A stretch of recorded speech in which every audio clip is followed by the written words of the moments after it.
Greetings, humans! Greetings, and welcome back to another fun-filled episode. Bear here, 29-year veteran of the woods, people. That is where bears live, don't you know? And would you believe that 7 out of 8 TikTok women, they would agree they'd rather see a bear in the woods than a man in the woods. It is YouTube's still working on that court case. Number 2 show by a bear.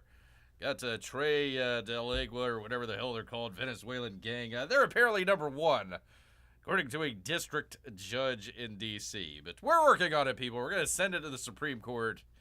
Finally get our number 1 status back here, people. But it might take a little bit. You know, I've got my lawyer here. He's a squirrel, if you didn't know.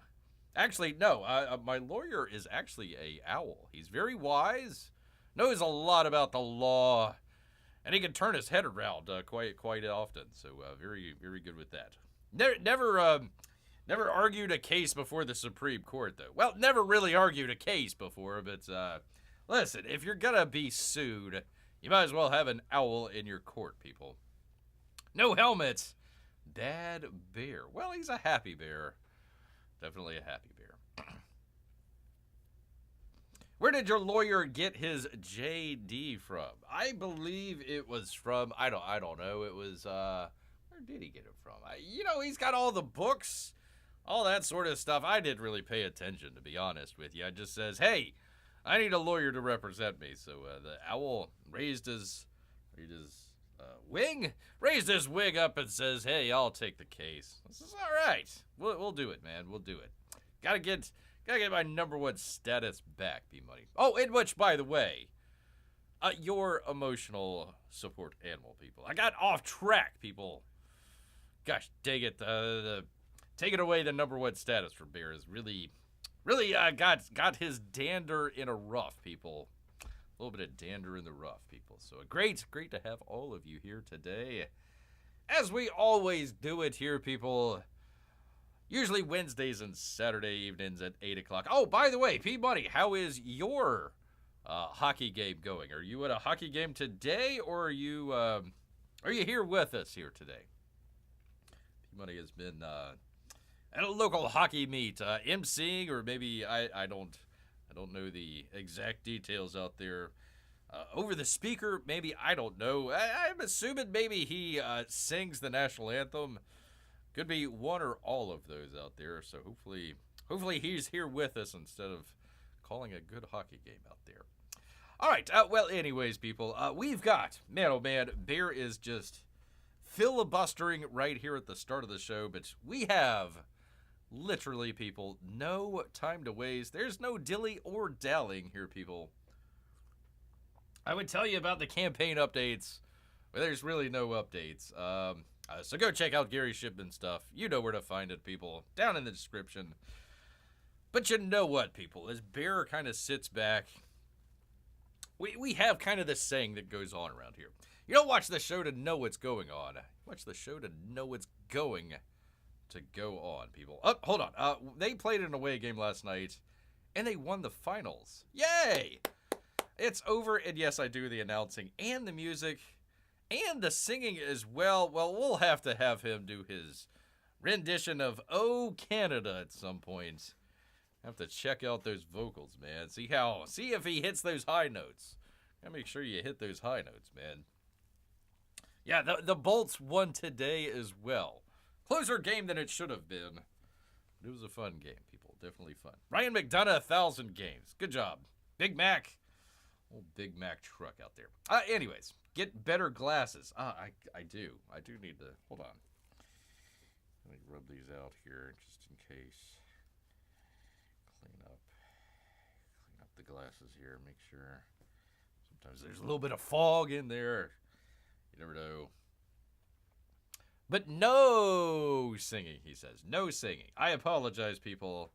You will not be able to hear the lovely dulcet tones of P-Money singing "Oh Canada," something, something, something else, something, something, for love of country.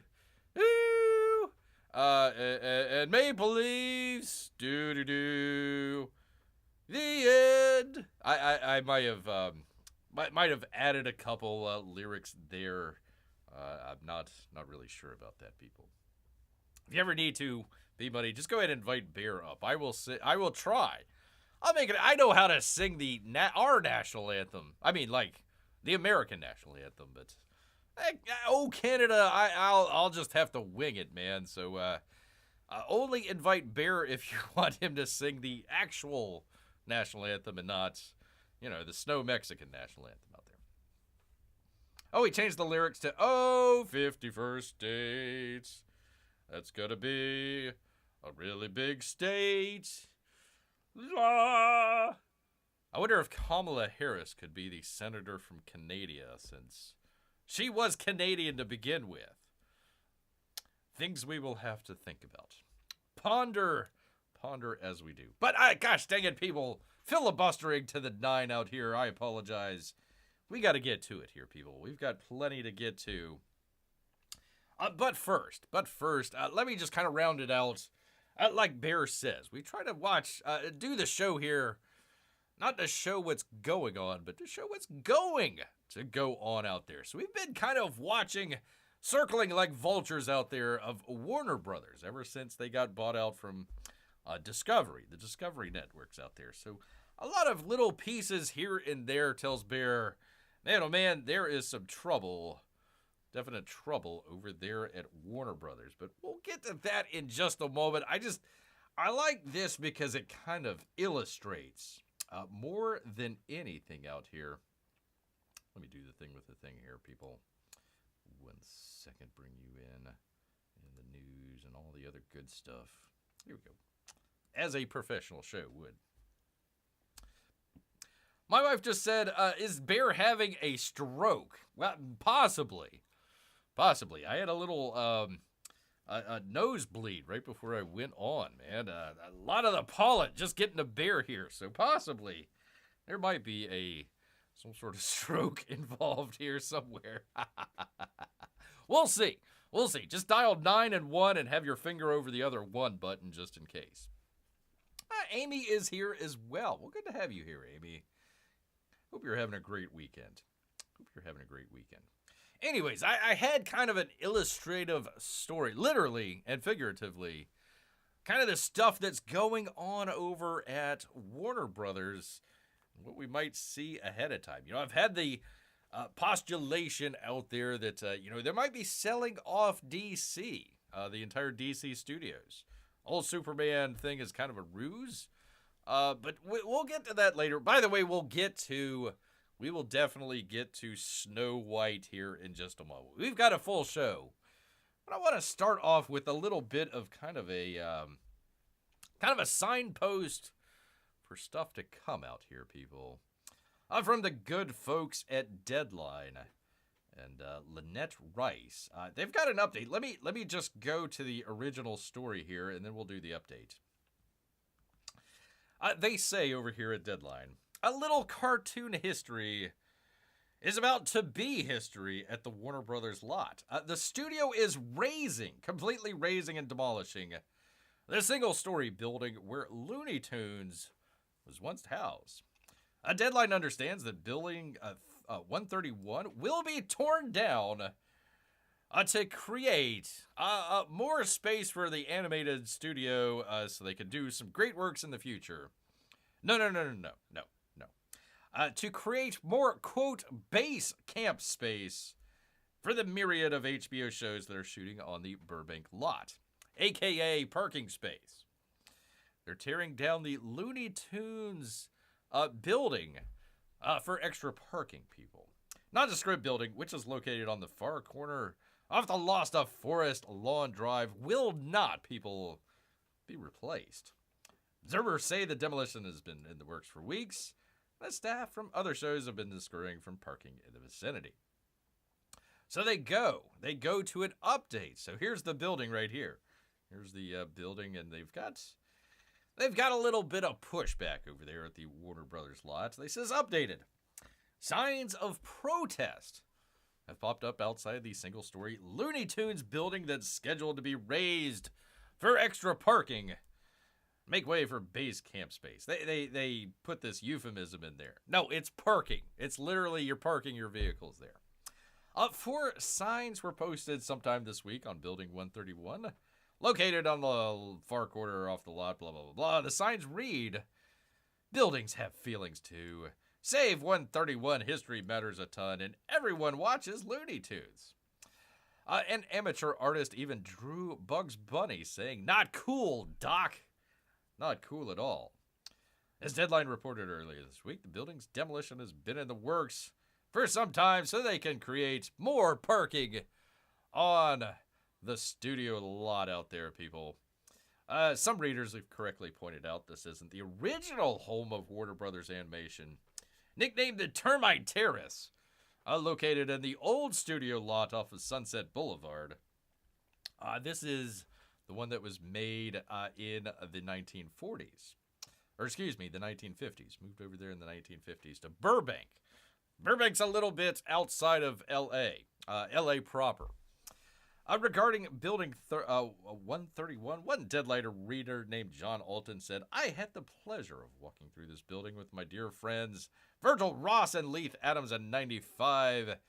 As we strolled down the corridor, Virgil, who'd been working with Leon Schlesinger and Warner Brothers since 1935, began telling Leith and I this was Chuck Jones's office, this is where Fritz Fling worked, and on and on. These younger people sitting in the offices had no idea what magic was created in these rooms, nor did Leith, who at that time was the corporate archivist. It's very sad they're destroying 20th century history, people. 20th century history. So, all of the Looney Tunes stuff that went on in the 50s, housed in this one building here, 131, it's going to get torn down. Completely torn down for parking. For parking. Not a great idea, Warner Brothers. I mean, you'd figure, hey, why don't we, since Disney is making all these live action stuff, why don't we, go back to our roots with animation and make some good animation out there? Nope. They sold off one Looney Tunes movie to a company called Ketchup, who's now distributing that. Possibly the other kind of blended live action animated film, what was it called? Coyote versus Acme. That one has been shelved. But could also possibly be sold to Ketchup Entertainment as well. So Warner Brothers, literally starting out with Looney Tunes. No more, people. Definitely no more. At least the Animaniacs are safe in their tower. So far. Until they need more parking. Pulling down animation studios to make room for parking is kinda sad. Just kinda. Building should have put up a sign saying it was duck. Oh, that's a great idea, P-Money. That's a great idea. Put it up for duck season. Duck season. There you go. No, you can't tear it down. It's over there. Go tear down, the head studio guy's lot or something like that. Go tear down his office to make room for more parking. So, yeah, kind of sad. A little bit of kind of eating the seed corn. Sure, it makes your tummy full, but what happens next season? When you go to plant the corn and you got no corn because you ate all the seed ahead of time, you're like, oh, what do we do now? So once again, kind of a sort of theme here with Bear for the past couple months at least, talking about Warner Brothers and where they're going, and are they going the way of the dodo, people? Are they going the way of the dodo? Somebody named their production studio Ketchup. It's true, P-Money. No mustard, just ketchup.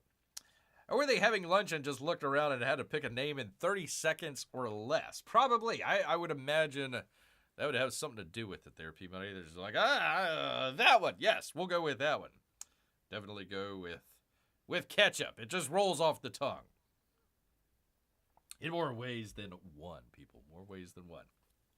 So, is Warner Brothers going the way of the dodo? Well, Well, people, we've got over here at Variety a really long article about the heads of Warner Brothers out here. We talked about this, gosh, a week ago. Might have been a week ago, week and a half ago. There was rumors kind of coming out. Now they are just full-fledged, people. Full-fledged. These folks are in trouble. But kind of the bigger story that they have in the article here, they literally have 5 movies. 5 movies that could go one way or the other, and if they all pretty much underperform, they are in serious doo-doo, people. Very serious doo-doo. It's not gonna be very pretty at all, people. So one of the things we're keeping an eye on is Superman, the James Gunn directed movie. Supposedly is gonna be the rebirth of DC and what do they call that? The DCU, DC Universe. So. Or, on Bear's contention, they're just doing this just so they can make a movie and then turn right around and sell it. So these folks right here, originally with, what was it, MGM?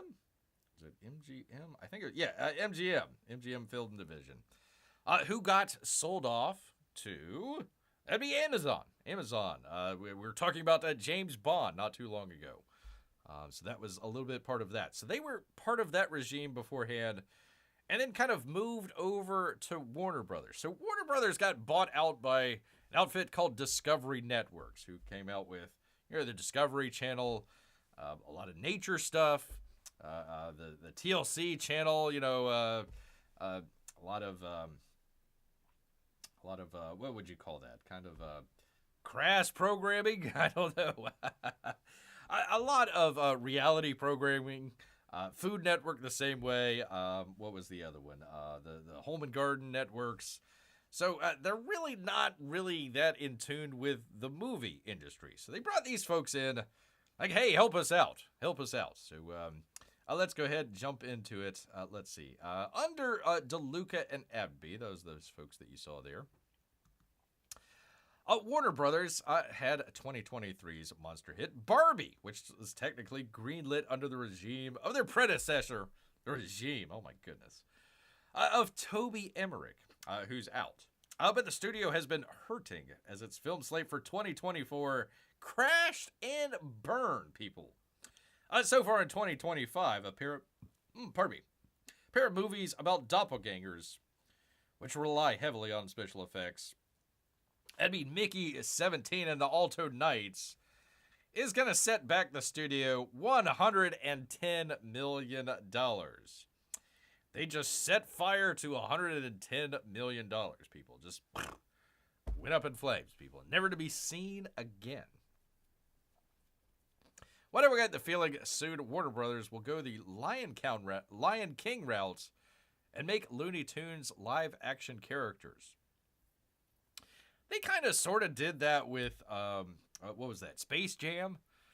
Kind of, sort of. I don't see them doing the Disney route where they take... Honestly, look, I don't think that they are really that involved with Looney Tunes anymore. They're not even involved in animation. Have you seen I haven't seen it. I've just seen screenshots of it. The Creature Commandos, the sort of premiere, James Gunn's coming out and he's going to make a great series on Max and everybody's going to... It looks horrible. Looks awful. Looks like, 12-year-olds drew it or something like that. It doesn't look, it's like that Flash animation kind of style. It just doesn't look good at all. You'd figure, hey, Warner Brothers, if you're going to take $110 million and just set it on fire, why not just rehabilitate your animation studio, brand new Looney Tunes movie and set a high bar with it? I hear the kids...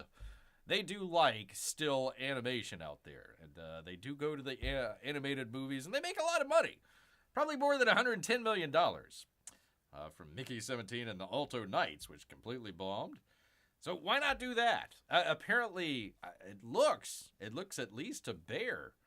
They might be selling off Looney Tunes to somebody, maybe like Ketchup, selling off DC, somebody like Apple or Amazon or one of the other studios out there. That's what it looks like to old Bear. It looks like they are setting up for a fire sale out here. It's kind of hilarious how tone-deaf most big studios are. Indeed, Amy. We will definitely get to the box office stuff here in just a moment. Not a good weekend, man. I was already rather depressed when I watched the Avengers Doomsday cast announcement. Well, get ready, P-Money. There's more depressing news right here.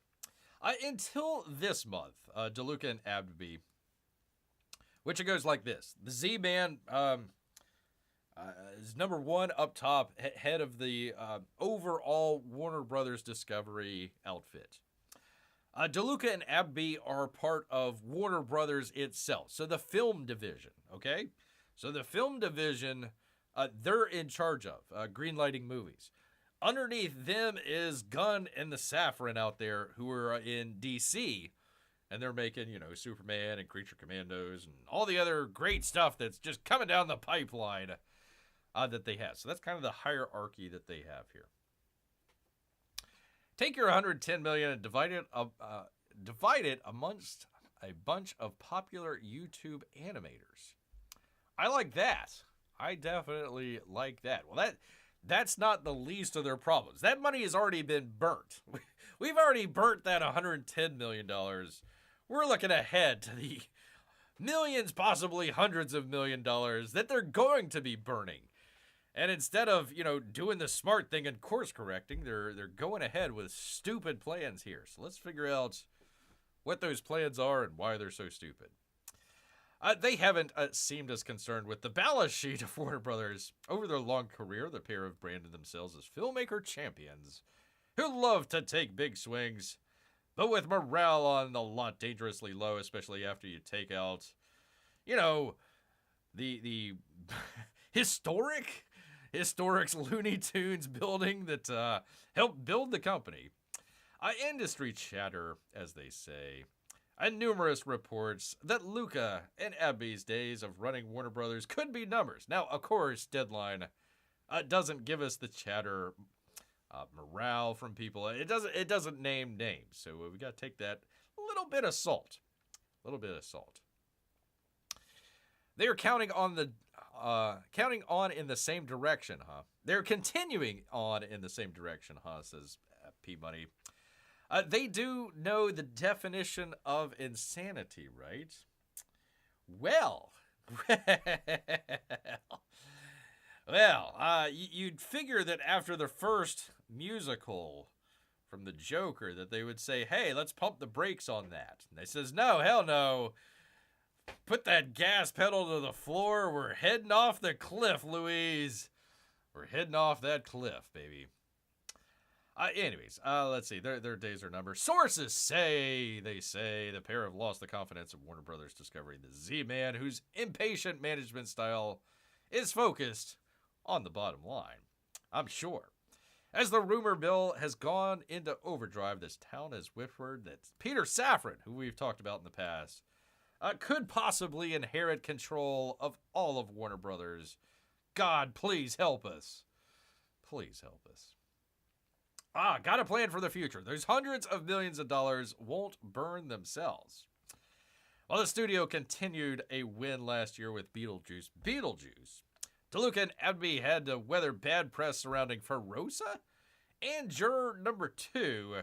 That was Clint Eastwood's drama that went straight to streaming.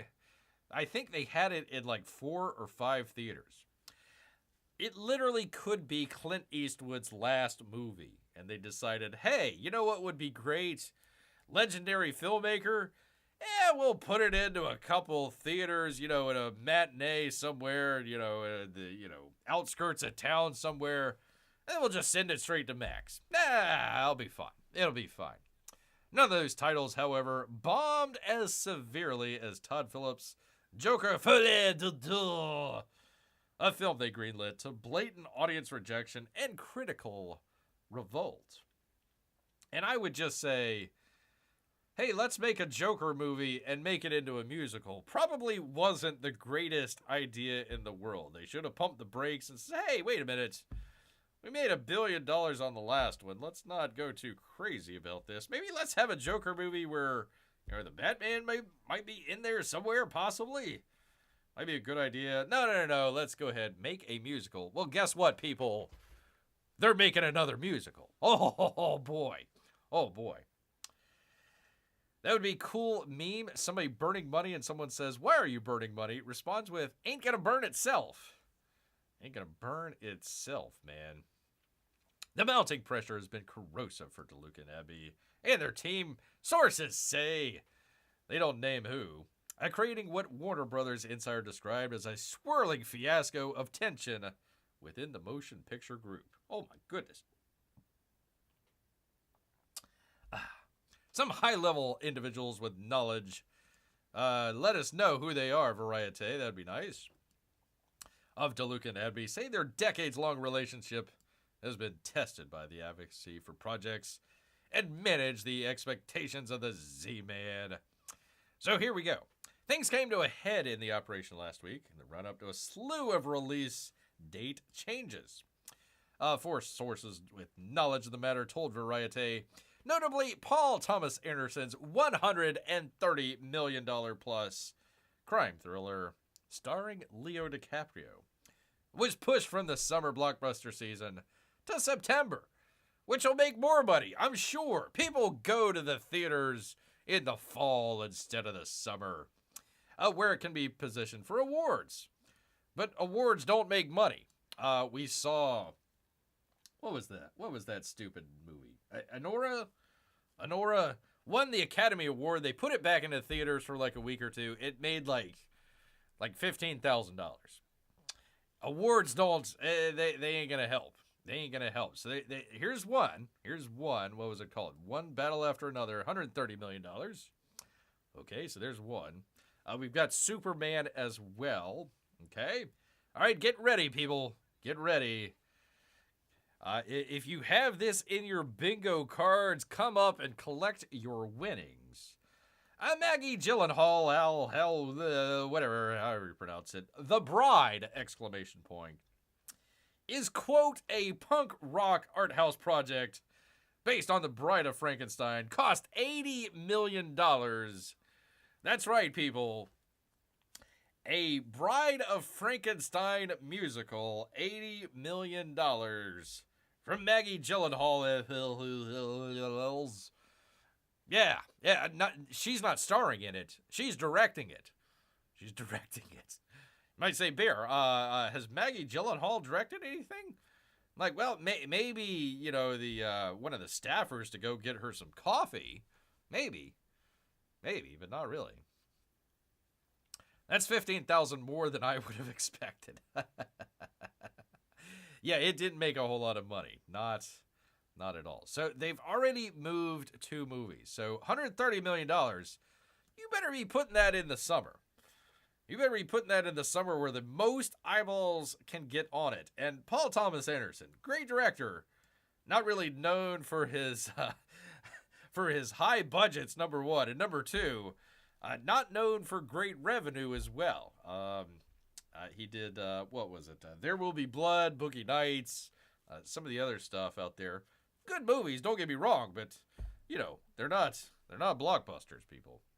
In the days prior to the date changes, DeLuca and Abbey has been taken to having shouting matches in the office that they share on the lawn. 2 sources always say.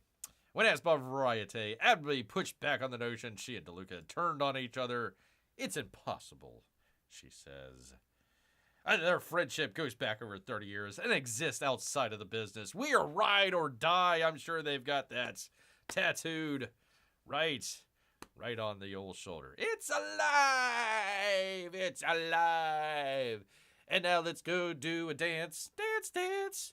We're doing the Bride of Frankenstein dance. Woo, woo, woo, woo, woo. I'm sure that's just going to make boffo amounts of money. $80 million, so it's got to at least come even with like $160 million for a musical about Bride of a punk rock. What was it called? A punk rock art house project. I'm sure we'll make north of $200 million to become profitable. I'm sure that will happen. I'm almost positive that will happen. I'm being sarcastic, people. Both denied open hostility within their teams via email or otherwise. Edby says she and DeLuca present as is. We're from Jersey and Brooklyn. Spirited and passionate leaders. They're not yelling at each other. No New Yorkers or Jersey people have ever yelled. Ever, people. Dana Newsbaum, that would be the executive VP of worldwide marketing at Warner Brothers, was put out there to say something nice. 21 years, I've seen my share of different leaders. By the way, my share of different leaders at Warner Brothers. I haven't seen any open infighting in the past 2 months. We've felt incredibly supported by Mike and Pam, who've been leaned in and transparent leaders. They've been there for 2 years, and they might not be there for long. The pair acknowledged some well-documented recent failures and stood strong behind their next crop of movies. Look, I know all the stuff I've done before has been garbage and crap. But look, the next stuff's going to be great. Just you wait. Just you wait, people. Early tracking for Jack's Black Minecraft movie suggests that it could resonate, but it's no Super Mario Brothers movie. So Minecraft. Okay, so we got the Leo DiCaprio movie that's been pushed back. $130+ million. It needs to make what? 200 and let's just call it 250 just to break even. $80 million spent on Maggie Gyllenhaal's Bride of Frankenstein musical. We are hopeful.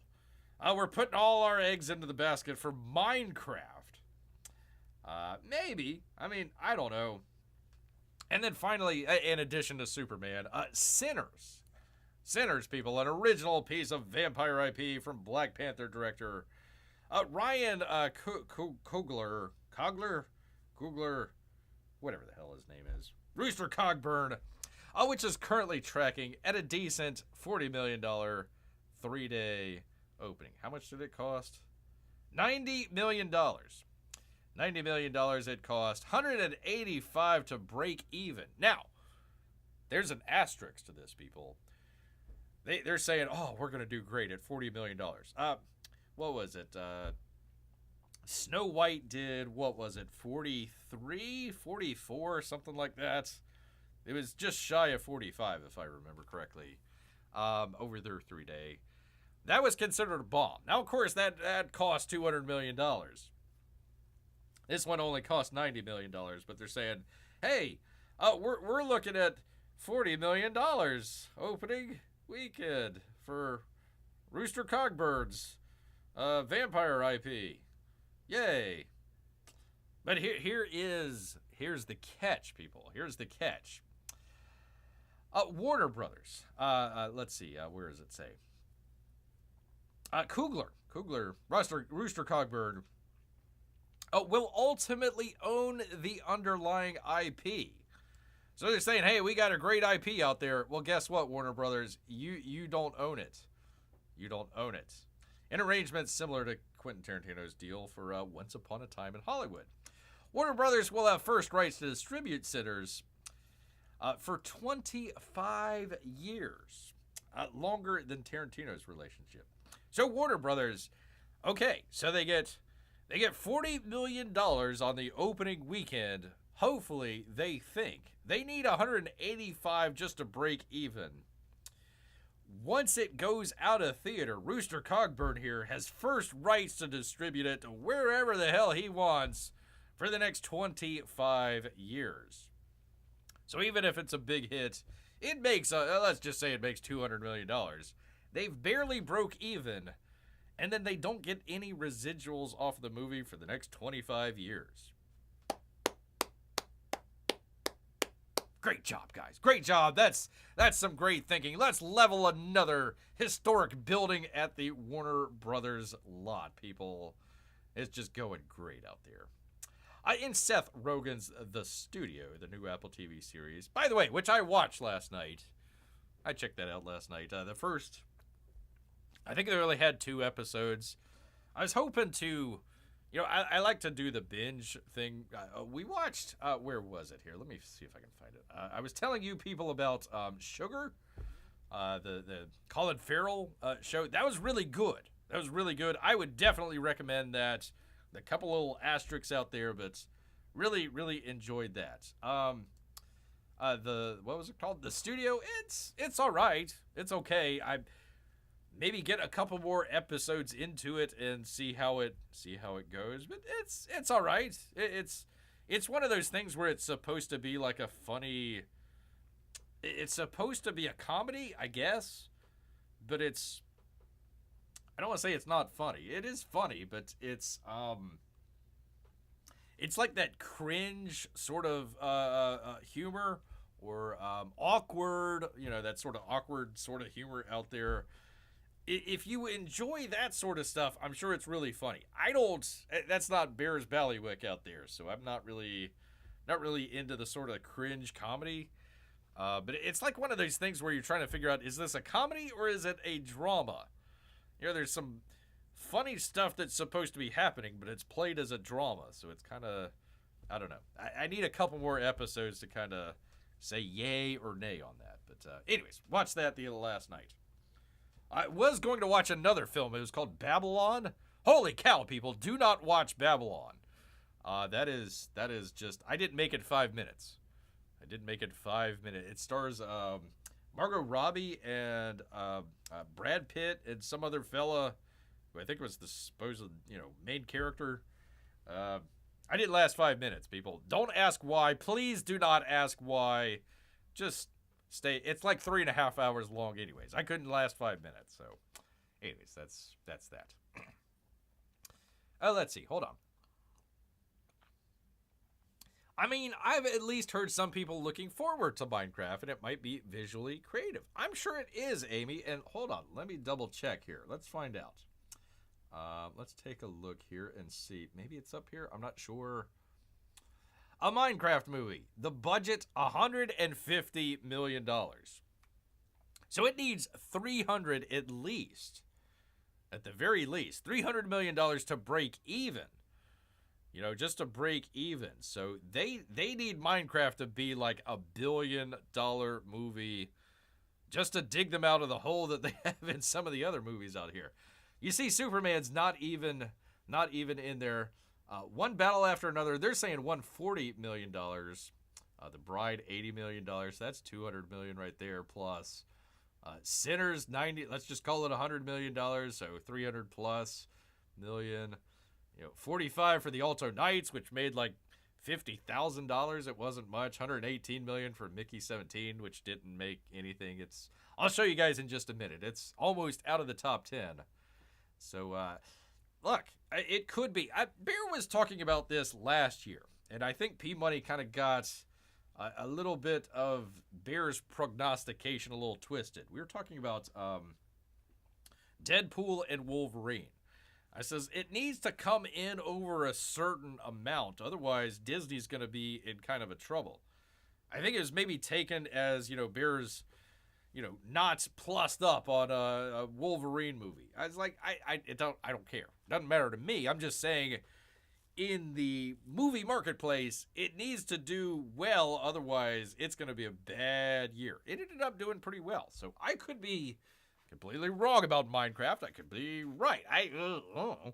But we're just using these couple movies here as kind of a gauge.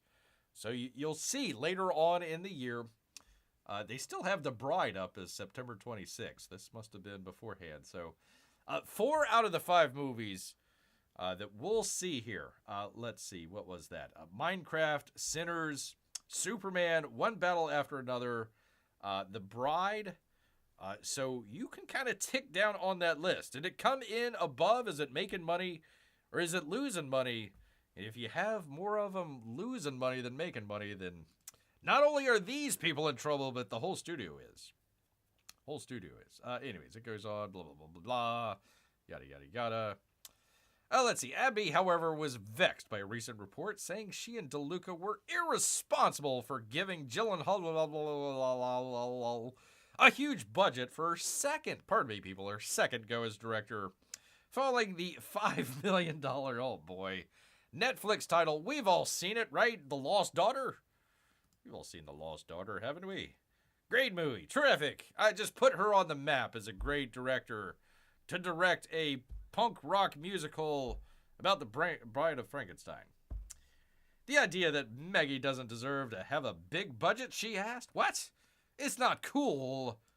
Don't you know how many men make lower budgeted movies and go on to have huge budgets? Those stinking men, we gotta give money to Maggie to make things equitable. Sure, we might lose our hats and our jobs, but listen, it's not cool if we didn't.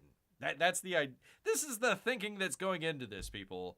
Not, hey, is a Bride of Frankenstein musical by Maggie Gyllenhaal, blah, blah, blah, blah, is that a good idea or not? If not, then it doesn't matter if it's cool or not. The Lost Daughter was so lost, nobody could find it on Netflix to bother watching it. Ouch. Ow. Ow. Ow, ow, ow, ow, ow. Ouchity, ouchity. Oops, I'm behind here, people. 1 second here. Let's see. Amy says, that seems like sound business practice. I keep thinking people need to make movies with good stories and stop spending $200 million on special effects that nobody cares about. Well, we'll see, Amy. We will definitely see. Resisting the urge to ask why. Oh, God. P-Money, listen. I could tell you. But you don't want Bear to go there. Listen, just trust Bear. You don't want him to go there. You don't want to go there. $150 million, that's still half of Snow White's budget. It is. You're talking about Minecraft. It is. And it could be, it could be one of these things where is it here?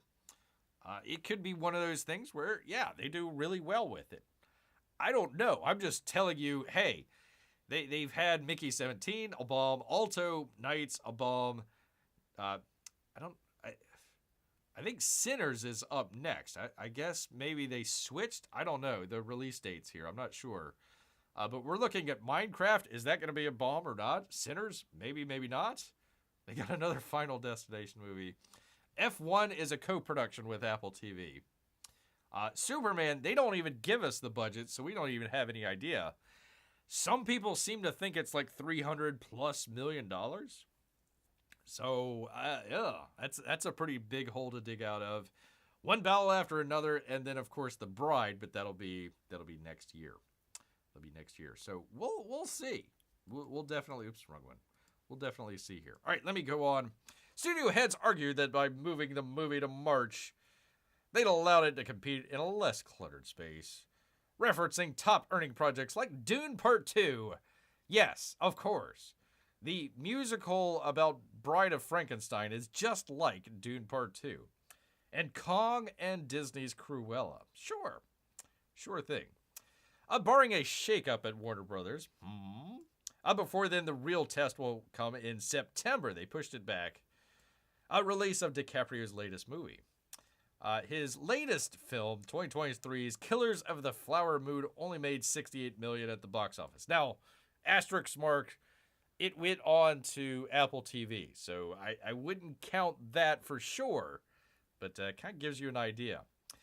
Anderson, the director's highest grossing release, 2007, There Will Be Blood, earned $76 million worldwide.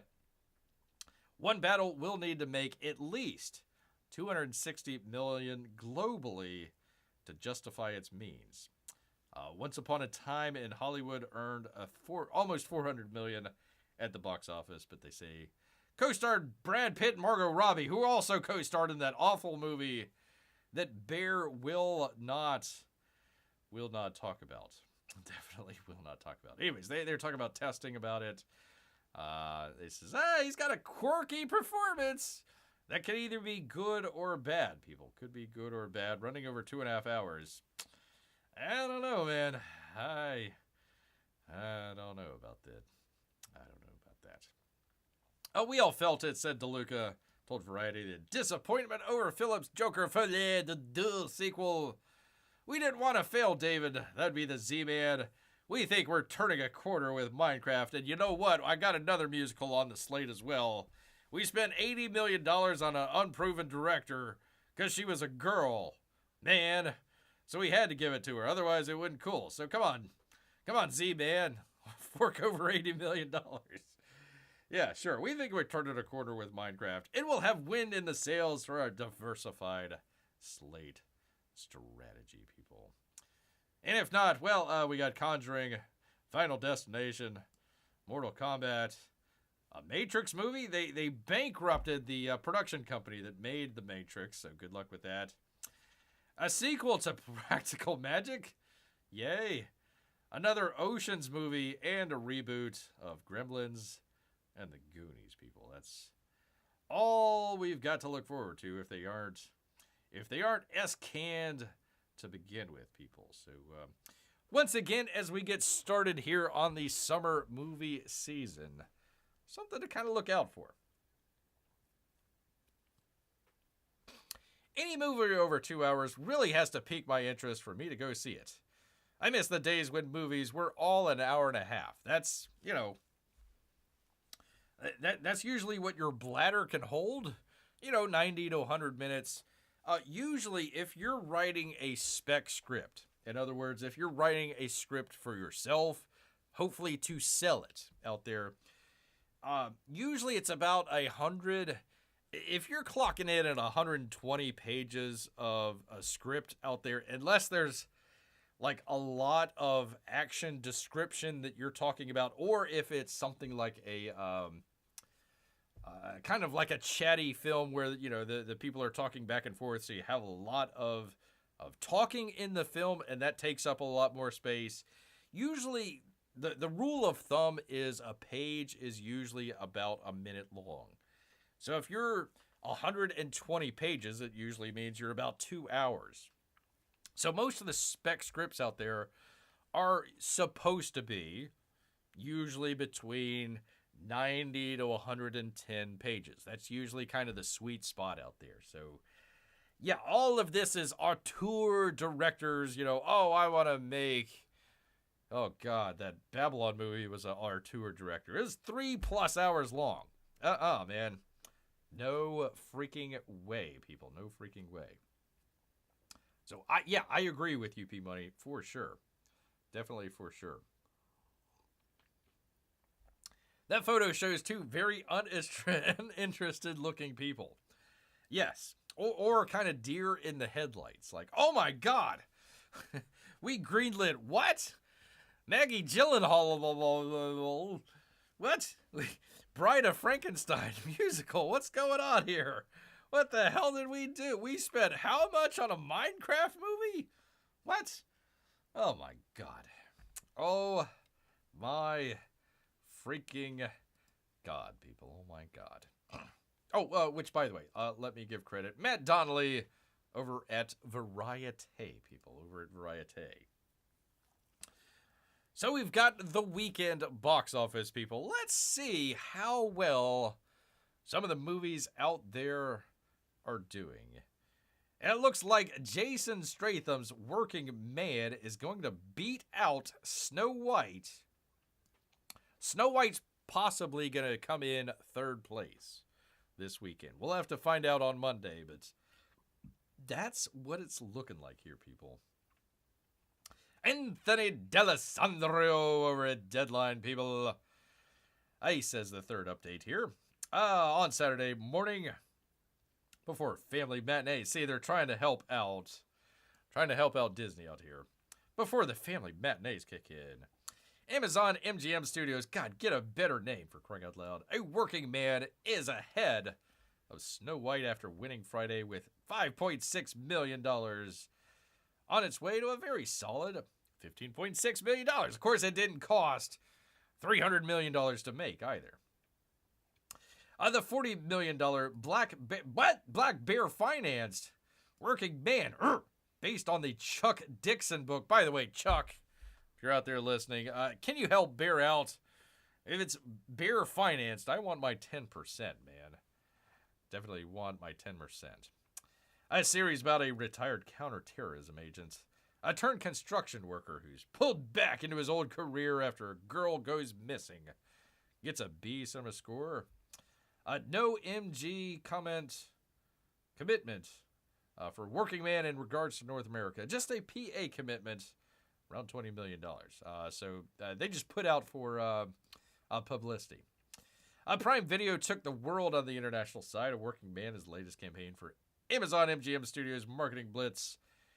And 007 promo vet Gary Rich after announcing his departure. So he's out of there. Definitely out of there, people. So let's go check it out here, people. Check out the list here. Number 1, the number 1 film of the week, Working Man, Jason Statham. Toxic masculinity, people. $5.6 million, 3-day. They're estimating here. $15.6 million for the first week. They are estimating in, let's see, slightly less than 1,000 theaters. So Disney has the edge, 1,000 theaters more than Amazon and Working Man. And they came under. 5.6 to 3.7 on Friday. As we always say, people, wait till the second weekend before you make any, ideas on how well a movie is doing. A movie can do great the first weekend, and then it's bad word of mouth. What, Siri? Yes, bad word of mouth. What? Hush, Siri. Hush. I say hush.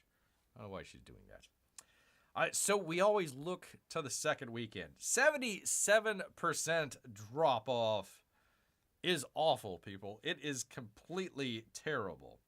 42,000 theaters. They only made $3.7 million on Friday, estimating $13.7 million over the 3-day. 68%. Again, this is an estimation. A total, again, estimation, $66.3 million over 2 weeks. Cost what? $200+ million. It is not making its money back, people. Not making its money back. Now, Deadline put them at number 2 out here. They're putting them at number 2. I'm going to bet, I will put some salmon down that Snow White is actually going to be number 3 for the weekend once we get all the numbers in. Working Man was written by a comic book author and working man, Chuck Dixon. Dick's out for Dixon, people. Dick's out for Dixon. Actually, I think The Chosen, The Last Supper, which is a faith film out here with Jesus Christ in like half the amount of theaters, just about half the amount of theaters. 5.1 million on Friday compared to 3.7 with Snow White. Now they're estimating the 3-day 12 million. They're estimating Snow White at 13 million. So that's why they put them number 2 instead of number 3. I'm going to guess Chosen is going to be number 2. So it's going to be A Working Man, Toxic Masculinity, number 1. A faith-based film, number 2. Number 3, Snow White movie, Slay Princess, is going to be number 3. And I bet you it's going to go down from there. They didn't have really that much competition.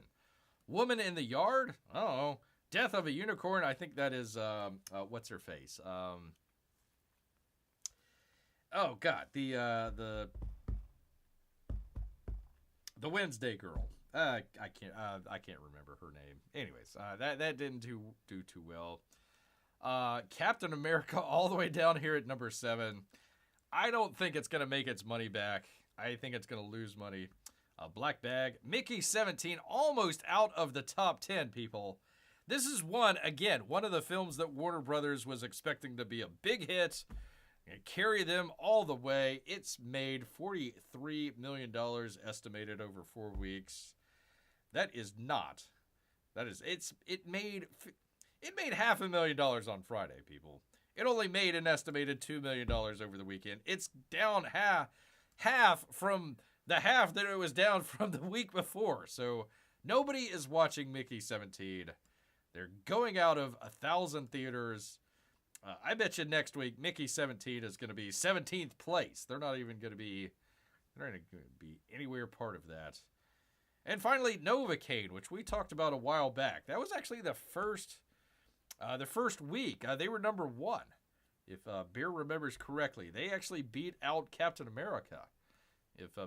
I think Captain America was week 2, maybe week 3, and this little film here, $18 million out of 3 weeks, beat out Captain America. So stuff to keep an eye on out there, people. Definitely keep an eye on it. But that's why we do the rundown here with the box office weekend stuff, so we can kind of keep a kind of running tally on how everything is going. You know, we could have some surprises.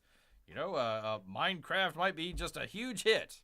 You never know. You never know. But, okay, even if Minecraft's a hit, is it going to help drag across some of the other films that aren't going to perform that well or haven't performed that well? There we go. Pardon me, 1 second.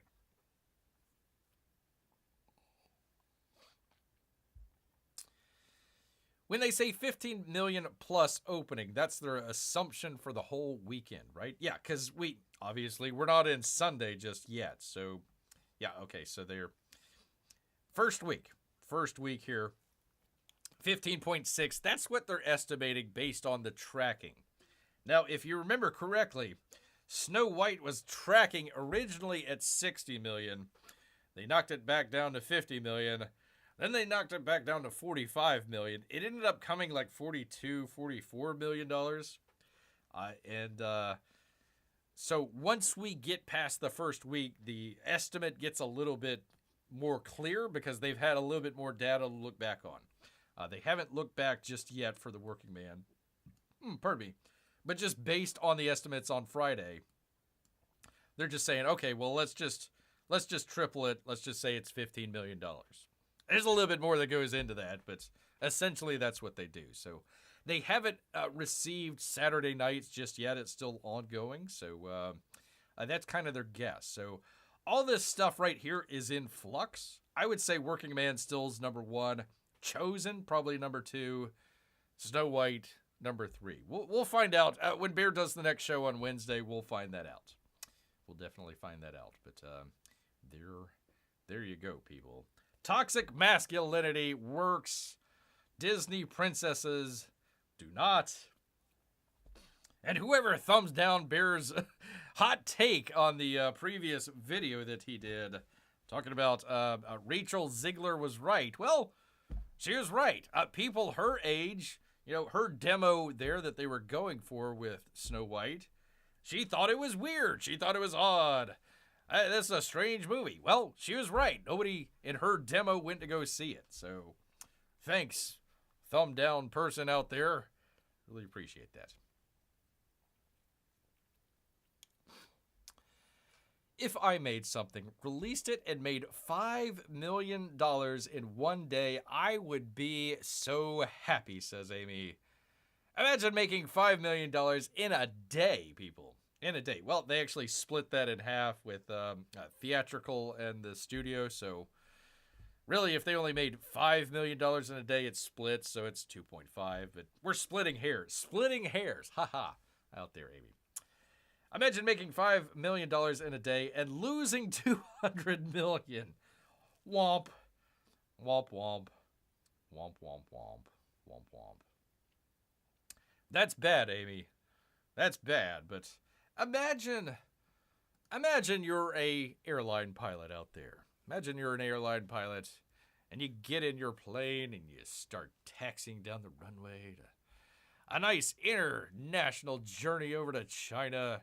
You take off into the bright blue sky out there and you're flying. You're just rah.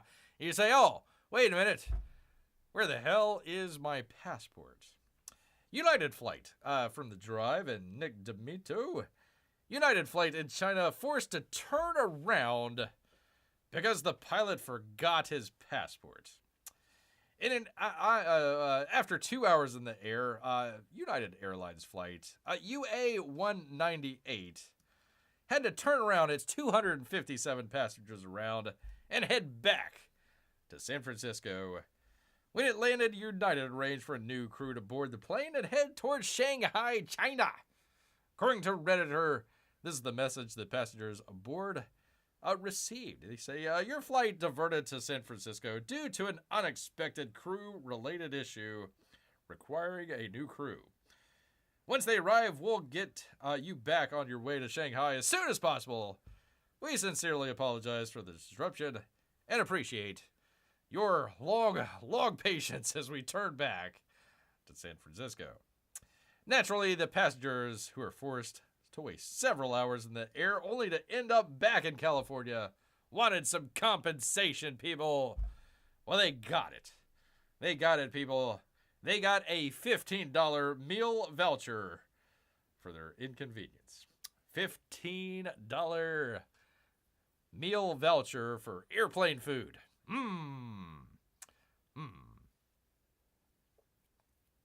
Flying sounds fun, says Amy. Wait, he what? He did what? That's right, he turned the plane around, and the best that they could do was say, here's $15 for airline food. Don't worry, says Peabody. Passports will be chips in our arms. Oh boy, I can't wait. That's worse.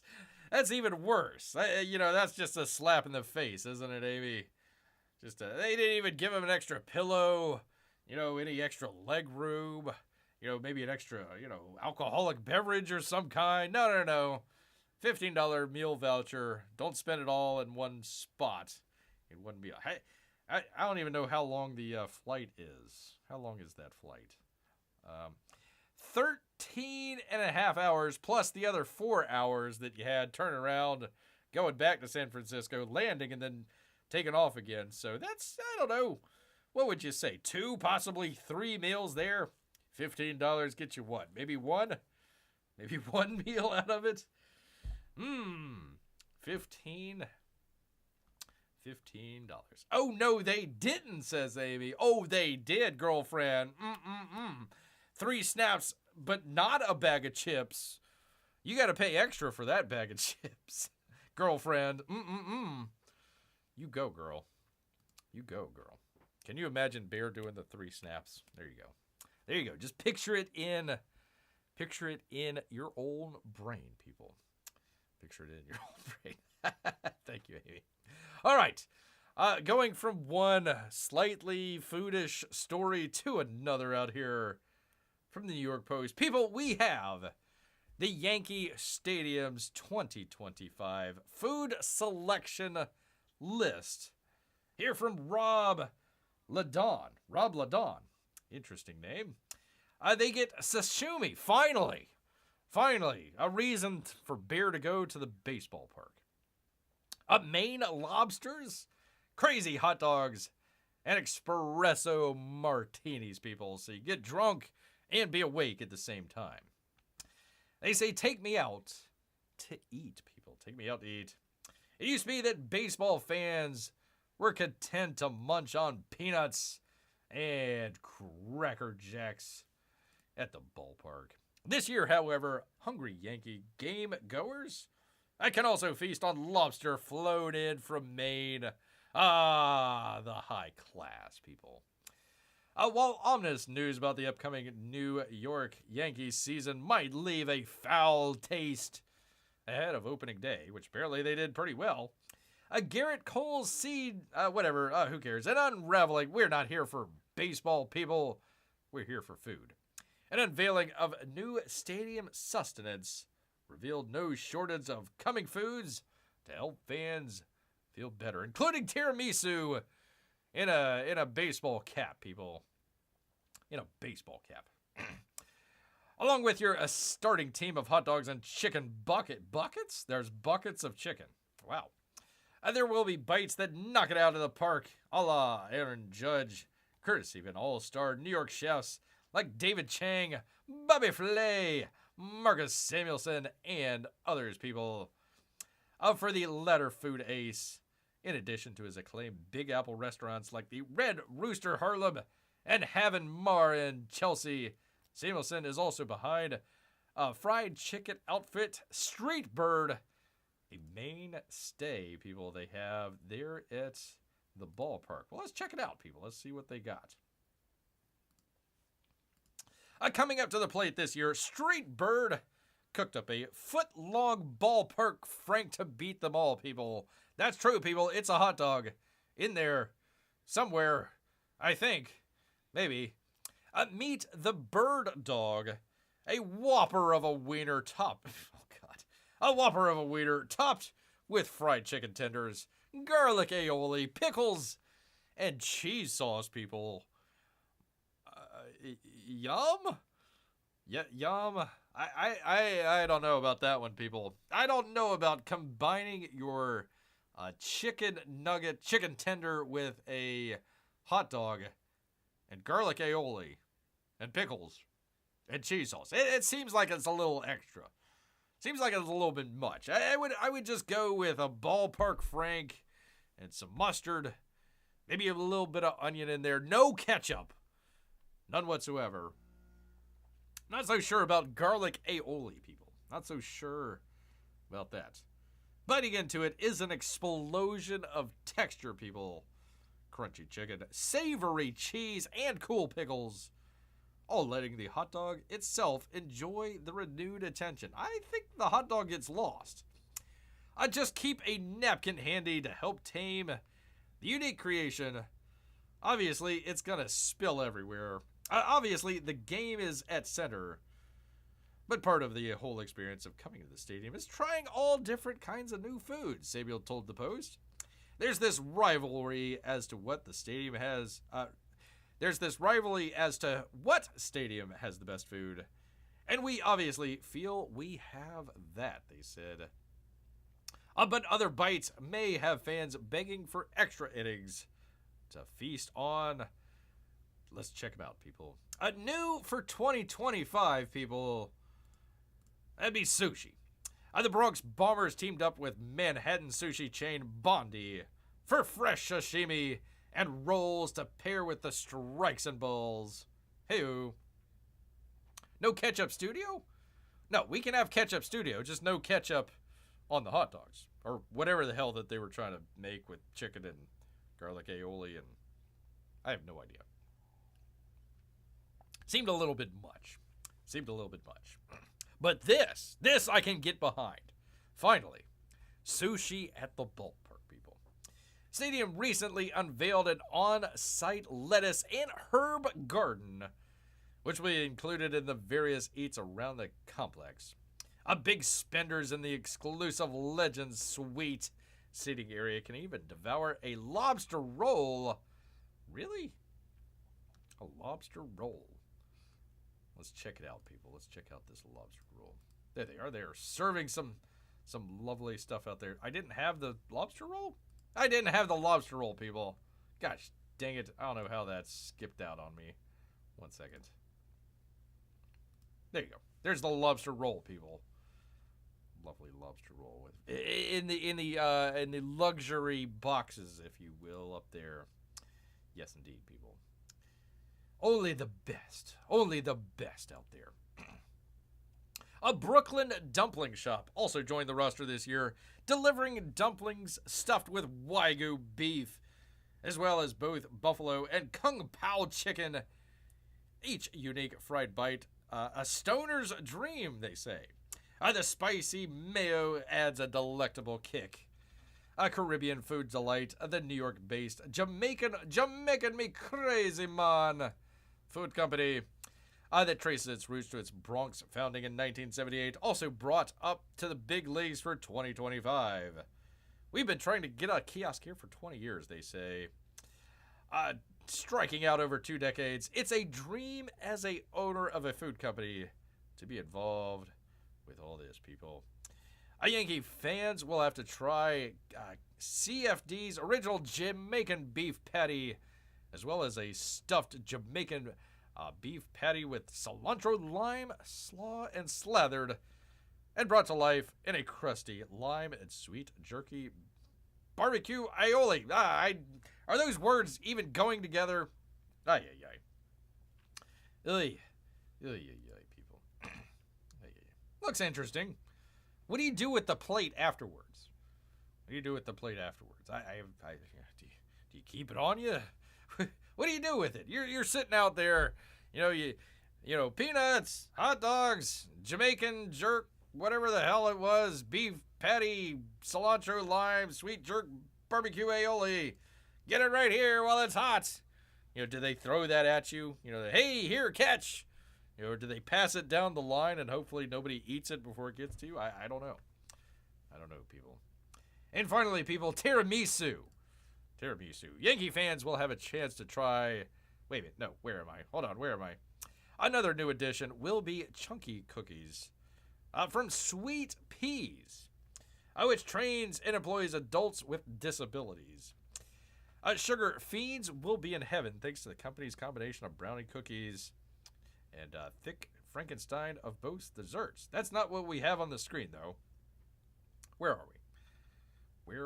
Let's see. Foster said the Ball Club tries to keep all the bases loaded by balancing New York companies, celebrity chefs, and ballpark freaks. Besides long-standing associations with local icons like Nathan's, Sebe, and Upper East Side butcher shop legend LaBelle's. Awesome. The stadium also has a close relationship with Bronx-born chef and Food Network personality Christian Petroni, who last year introduced fried meatballs to the edible lineup, people. But this year you get some tiramisu served in a plastic navy blue Yankees hat as a bowl, people. So check out all this great food that you can spend hundreds and hundreds of dollars on to enjoy while you watch the game from high above, looking out over all the little people out there. There you are, people. There you are. If you want to go, head to the ballpark and get you some tiramisu and some sushi and a hot dog with like chicken on there and some other aioli and I don't know, whatever the hell is going on with that. You can, people. You definitely can, people. So there you are. There you are. I hope all of you enjoyed all of that, people. Yes, indeed. Some good stuff. It would still take a lot of that food to burn $150 million. I don't know, that probably comes close to $150 million right there. I have no, you notice that they didn't give you the price of what they were selling these for. It never gave the amount that they were going for. Because, like, even the hot dogs there are, like, super expensive. It's like $20 a hot dog or some crazy amount. So, the fancy chef and celebrity chef inspired, we're going to fly in, Maine lobster and get Bobby Flay to chop it up. That ain't cheap, people. That ain't cheap. He's got a new girlfriend to pay for out there. So Bobby Flay ain't going to come cheap, people, or Marcus Samuelson or Christian Petroni or any of the other folks out here. Not at all. That's right, Amy. That's right. Oh, gosh, I got a number of other stuff here, but I probably are not going to be able to get to it tonight, people. Here, I'll show you. Hold on. And the old throat, too. Luckily, I made it through. There we go. Got a whole bunch here. I had the bear story from the last time. Let's see. Sorority sister gets arrested and, the internet falls in love. Let's see. I had the Rachel Ziegler, whatever. I don't know. That's a good problem to have, says Amy. Yeah, I know. At least I got some stuff. Maybe for the next time here. Ben Affleck lost all interest. Lost every interest he had in superhero movies. He was just dejected out there. Poor guy. They got rid of this lady, Jennifer Salke, over at, what are they calling it? Over at MGM, Amazon Studio Plus, whatever the hell it's called. So maybe a better outcome here with 007. We'll see. How many people are saying with that mugshot lady, is she single? Well, that was my first question right there. So that was the second time she's been arrested. She was arrested the first time for speeding, and then the second time for breaking and entering. Or maybe it was trespassing. I don't think it was breaking and entering, but there you go. Grand theft of our hearts, P-Money. Grand theft of our hearts out here.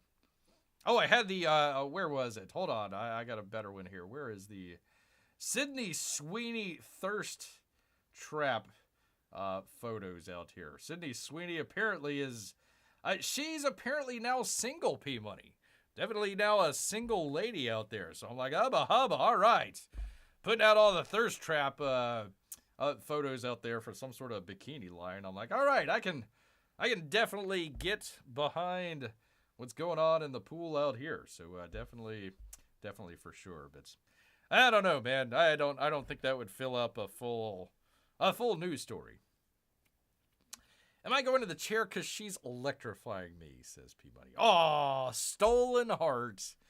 America's sweetheart. Twice arrested. Not Sydney Sweeney, the other lady out there. I actually like this photo right here. I thought that was really cool. Where they're underwater and it's got the water above, you know, and the reflections kind of below. And then I guess maybe it's a glass behind there where you can kind of see out. So I thought that was pretty cool. It was pretty cool. Anyways, let me take it off of there. Otherwise, Amy and Melissa are just gonna give me the what's for out here. I can't have that. Can't have that. They were so nice the last show, helping old Bear out with Discord. So I do appreciate it. I do definitely appreciate it, people. Hold on, let me take a drink. Because the pollen, people. The pollen is definitely getting to old Bear out there. So we'll do that the next time, P-Money. We'll do the sorority sister arrested and her lovely mugshots. We'll do that the next time. It was fun to go through. I forgot to bring in my cat memes. I had Sydney Sweeney pictures, but not cat memes, people. So that's where Bear's head was at here, people. Definitely where it was at. So. All right, well, let me thank once again Amy and Melissa out there, P-Money and Mrs. P-Money, all of the little P-Moneys, all of our Russian bots and lurkers. Yes, I'm sorry, Amy. We'll have to do cat memes the next time. There we are, people. But you know what? All this talk about very expensive baseball food has made... It's made Bear hungry, people. Especially this sashimi and the lobster rolls. Lobster rolls. So he's going to head back, people. Not to the ballpark, but into the woods. So until next time, Grrrrr.